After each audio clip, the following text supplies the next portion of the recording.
Part 1.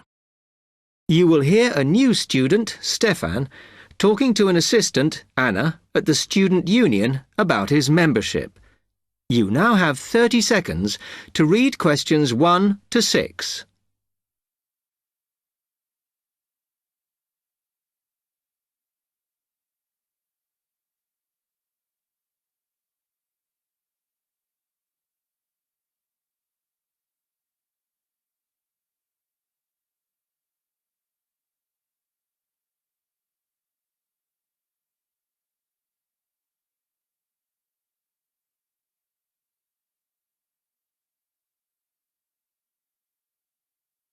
Hi, can I help you? Yeah, I hope so. This is the first time I've been down to the union. I'm a new international student, and I just wondered what to do. Oh, right. Well, normally we ask international students to fill out this form, and we put your details on the wall by reception. Then other students can contact you. It's a way for everybody to get to know each other. It can be a bit lonely otherwise. Oh, I see. What's your name? I'm Anna, by the way. It's Stefan Unger. OK, well, just write that there, next to name, and then fill in the rest. Right. What does it mean, degree program? Oh, just if you are an undergraduate or a postgraduate. Or maybe you're just here for a short course? I'm a postgraduate. Do I need to say what in? Not really. It's too much detail. But you should put your department, so people who have the same interests or problems as you can get in touch. So I'm studying marine construction, so for department, do I put down the science faculty then? Just your actual department. That must be engineering, no? Oh, I see, yes.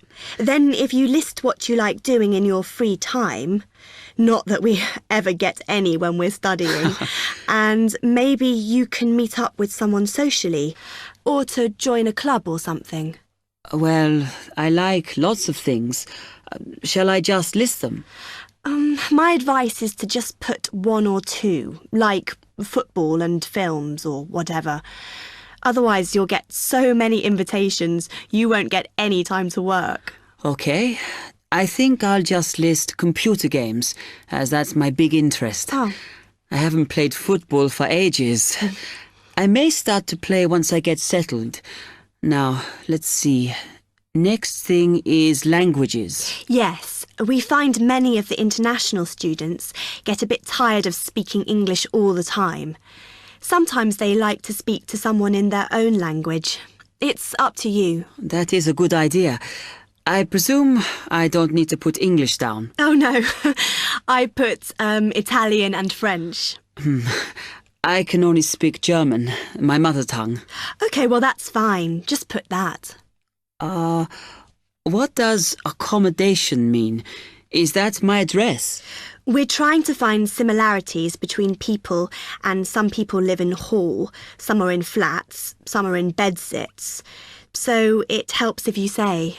I'm in hall, though I'd like to be in a flat, but that won't happen till the end of the first term. Put where you are now. You can always change it later. Then finally, just put your phone number. I haven't really got one. I haven't sorted out a mobile yet. Well, it's going to be difficult for people to contact you then, isn't it?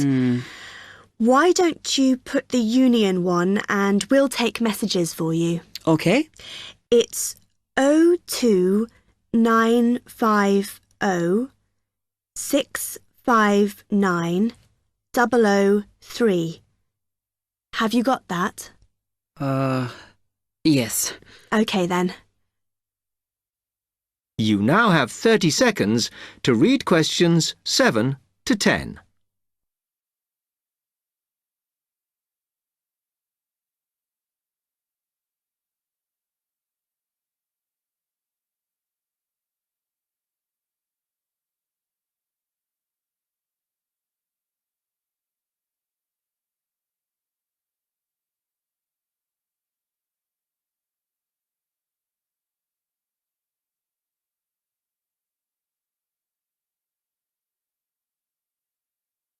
Oh, I had a couple more questions about the services you've got here.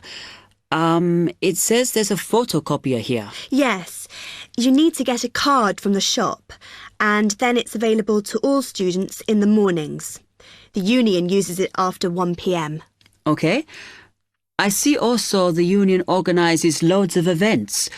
Are they always held here in the union building? It looks big enough. If you're interested in something, you should check the poster or our website. In fact, we normally use the Round Theatre, opposite the conference centre for most events, because the sound system is better. Right, I'll do that. Also, I wanted to hire a van. Can I do that through you? No. You need to present a case, really. They're not just available for hire to anyone. The president said we have to limit who is allowed to hire them. The person you need to see is the transport secretary. She's on the 2nd floor. Okay, thanks. The other thing is, are all the discounts we get with our union card listed on the back of the card? I thought there might be more. No, that's it, I'm afraid. Mainly books, clothes and music. Though we are currently negotiating to get one on newspapers, so that should be valid from next term. Okay, thanks a lot for your help. That is the end of part 1. You will now have half a minute to check your answers.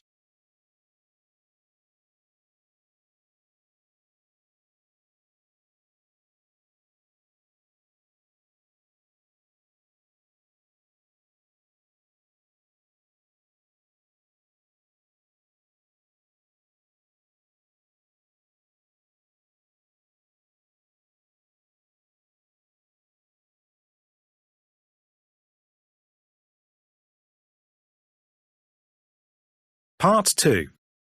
You will hear a library assistant talking about the library she works in. You now have 30 seconds to read questions 11 to 15.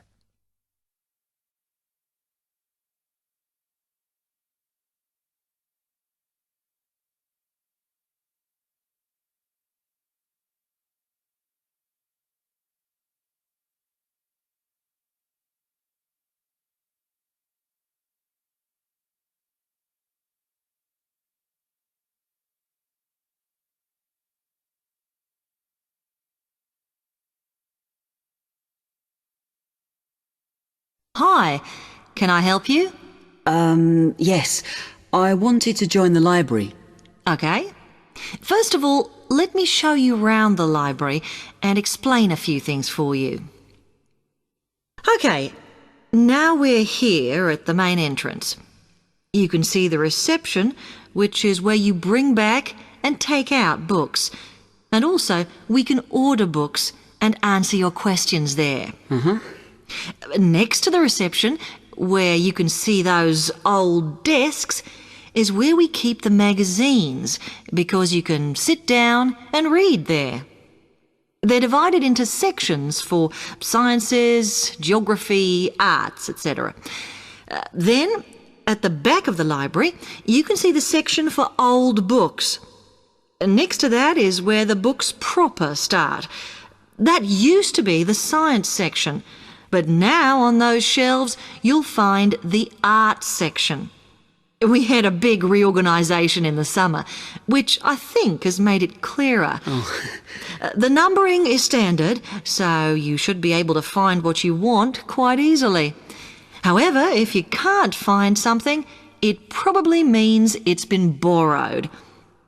Okay, then in the corner next to the reference section is where we thought it was quietest and away from the phones and printers and things, so we've put the study desks there.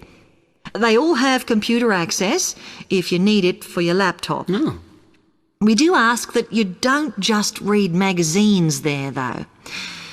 Okay, then there's the reference section, where you can look up the files.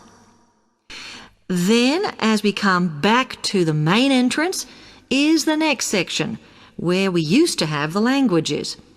It got very busy and noisy, so when we moved everything round, we decided to put the law books here. Also, because it's a smaller section, it fits quite well here.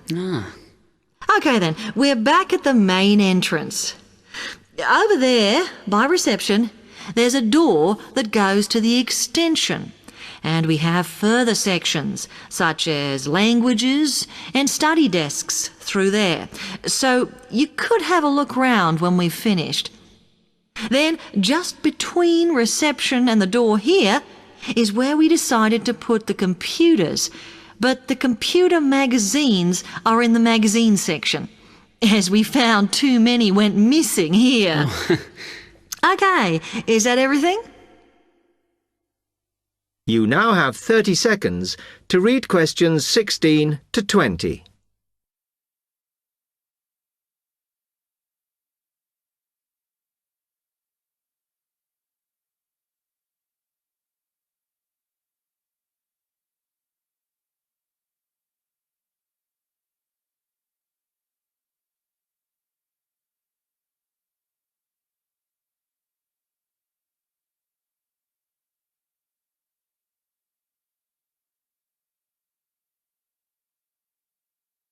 That's great, thanks.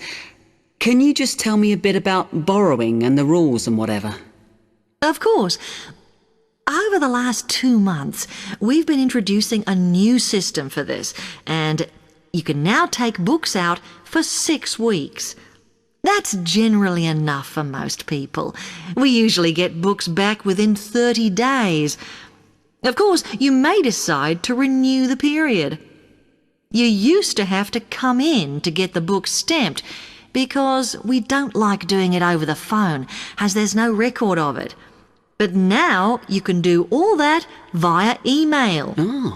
If you do forget to renew, then we do make a charge, I'm afraid. That helps our costs, of course, but we do insist on it. The good news is that there is only one charge. I know some libraries charge £1 for 1 week and then it goes up with each week it's late. We ask for £1.50 as we think that's high enough to stop people being overdue. The other thing you may want to know is what you do about books that are not on the shelves. We do have a system for reserving them. All you have to do is fill in a yellow form behind those blue ones on the desk and give it to someone at reception. We'll let you know when it comes in. Also, sometimes you will need a journal article that we don't have but can get from other libraries. So we offer an ordering service if you need it. Now, That is the end of part 2. You now have half a minute to check your answers.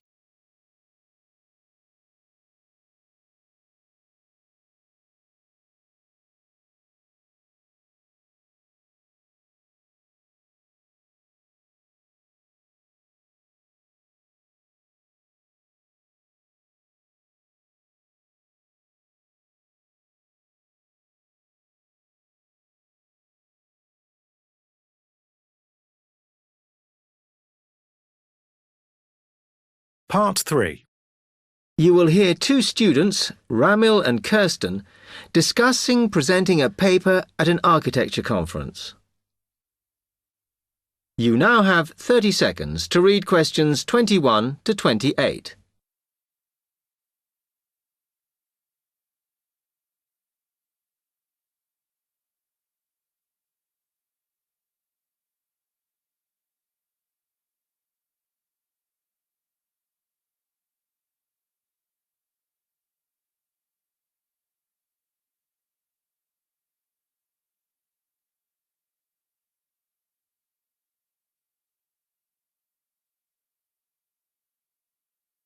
Hi, Kirsten. Have you heard about that architecture conference in Oxford at the end of the year? Yeah, I saw the leaflet on the notice board. As it's my final year, I ought to try giving a paper, but I've got no idea how to go about it. Oh, I think you should go for it. I did one last year. It's quite straightforward. First of all, you need to see what the conference themes are. You know, what topics they are covering. You can do that by looking it up on the website. You need to submit a paper that falls into one of the categories they give you. Oh, that may give me some ideas. Then, while you're doing that, you should also have a look at the information on how to submit your paper. The rules, if you like, such as the length. It's important you follow those. I see. And then I suppose the next stage is to start writing it up. I'd like to use it as an opportunity to propose some future work, but I understand it must be based on current work. Still, there's plenty to choose from. It makes sense to do something that I'm more familiar with. Yes, and the other thing is, when you've written it up, then go back and look at your data carefully and make certain that you've presented it in a format that is standard for your subject. Remember, people have to absorb information very quickly while they're listening. Don't make it too complicated. Okay, well, I reckon that'll take me about a month to get that sorted. Then the next thing I have to do, I guess, before I send it off to the conference organizer, is give the whole thing to the events officer so that he can look through it and see if it all makes sense and is okay. Yeah. Remember to warn him that it's en route so he can fit it into his schedule. Oh. Then you're done, really. All you have to do after that is to go through it and sort out any changes you need to make. Then finally, you can submit it. You can do that online. Phew, good. Then I just wait to hear, I suppose. How long does that take? It depends, but usually about 6 weeks. Oh. When you hear if your paper has been accepted, then at that stage, it's worth giving them a list of any technical things you need when you actually give the talk.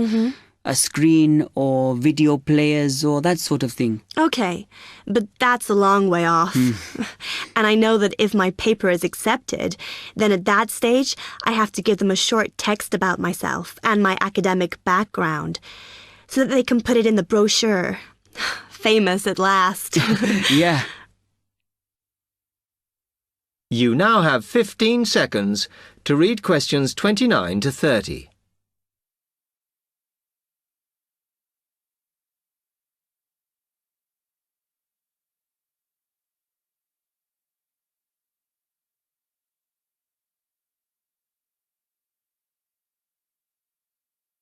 Right, well, I've got to get a couple of things sorted if I'm going to get this paper completed. Have you got enough data? Possibly.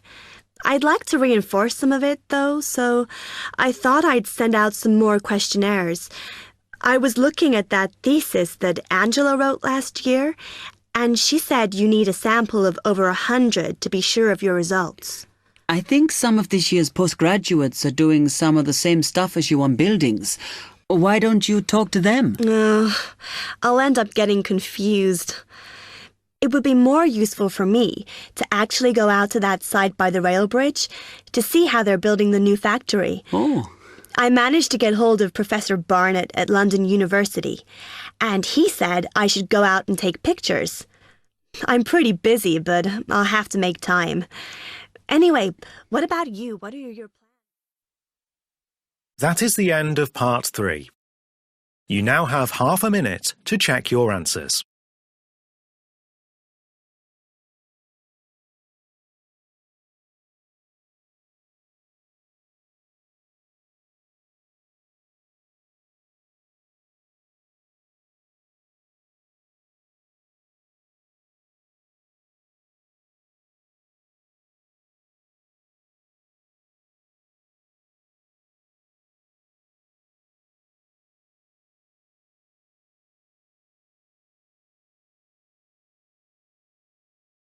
Part 4. You will hear part of a lecture on the current and future use of mobile phones. You now have 30 seconds to read questions 31 to 35.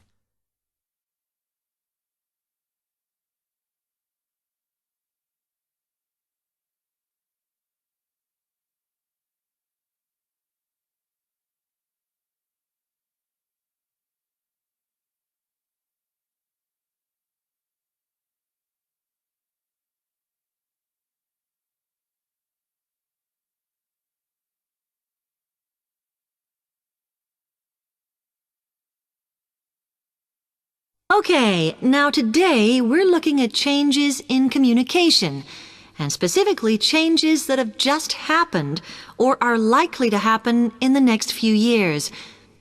Key to this is the mobile phone, which is increasingly being seen as an all-purpose system rather than just a phone. If you only use your phone for texting and making calls now, you will be amazed at how you'll be using it in the future. The technology has been developed for a range of other uses.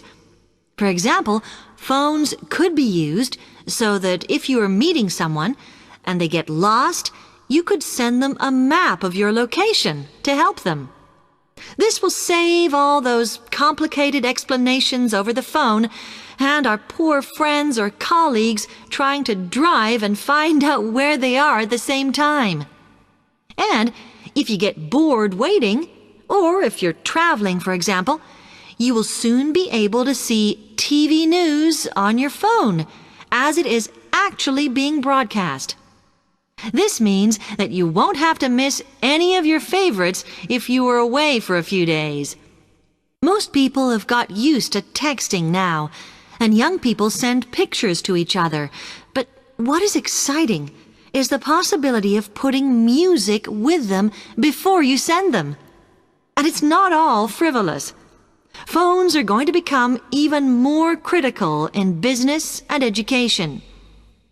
Some recent developments have a highly practical usage. So, for example, as lecturers, we will be able to send everybody a text to let them know if lectures have been cancelled.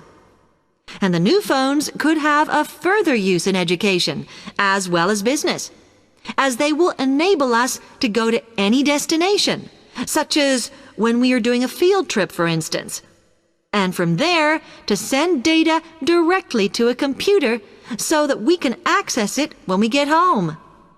This means we will no longer be limited by what the phone can store. You now have 30 seconds to read questions 36 to 40.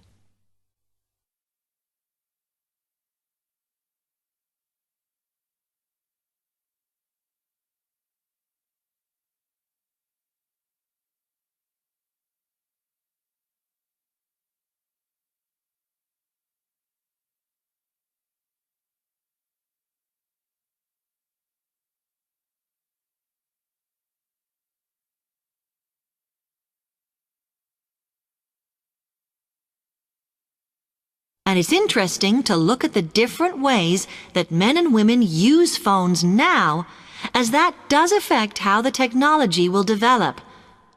Some research has been done on how people use phones, and some of the results are surprising. One of the increasing usages of mobile phones is to get all sorts of data, such as phone numbers, the weather, train times, etc. And while there's been an attempt to set up connections with things that women might be interested in accessing, it is overwhelmingly men who do this. But what about the traditional use of a phone? To speak to people? I suppose we would predict that it is mainly women who use phones as a method of contact for friends and family, but, in fact, the genders exploit this facility equally. I've spoken about the increased business usages that phones will offer, and I suppose we would associate this usage with men. The survey picked up, though, that women are often working from home or catching up with work in the evenings, so they use phones in this way as much as men do. Most of us are aware we can store photos on our phones. It's an ideal method of capturing a moment wherever you are. Women tend to be the group that keep photos on their phones, but it seems that men use their phones to actually take pictures much more than women do. And of course, all this knowledge affects the marketing that the companies will do in order to sell. That is the end of part 4. You now have half a minute to check your answers.